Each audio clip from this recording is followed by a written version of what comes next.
मित्रांनो नमस्कार. धन निरंकारजी.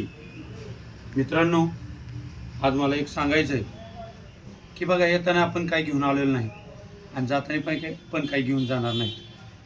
आपल्याला सगळं काही इथं ठेवायचं, पण आपण एवढ्या इतभर पोटासाठी किती मरमर करतोय, किती कुणाला टोप्या घालतोय, किती कुणाला खोटं बोलतोय. पण लक्षात ठेवा मित्रांनो, देहा पंढरीन आत्मा विठ्ठल, भगवंत तुमच्या अंतःकरणात आहे. आत्मरूपी पांडुरंग तुमच्या हृदयामध्ये वास करतोय, हे समजून घ्या. का तर संतजनांनो, हे पंचमहाभूताचं शरीर आज न उद्या ह्या मातीमध्ये खाक होणार आहे.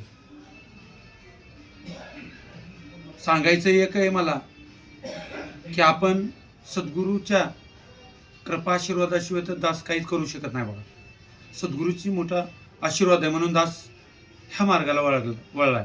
म्हणून मला सांगायचं तरुणांना की बाबा, आपण जे बी कार्य करतो ते कार्य आपल्याला देव पाहतोय हे मात्र लक्षात घ्या. का तर जीव आणि शिव एकच आहे. जीव कोण आहे तर आपण आहे. शिव कोण आहे तो तो भगवंत आहे, तो पांडुरंग आहे.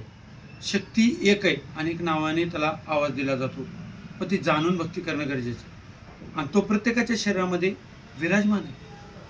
तो बघतोय आपण चांगलं करतोय का वाईट करतोय, खरं करतोय का खोटं करतोय, ह्याचा सौदा तो करतोय. म्हणून साने गुरुजी सुद्धा म्हणले, तूच तुझ्या जीवनाचा शिल्पकार.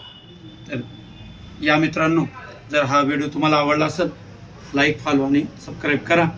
जर काही तुमच्या मनात शंका असेल तर कमेंटद्वारे कळवा. सर्वांना माझा नमस्कार एवं धन निरंकारजी.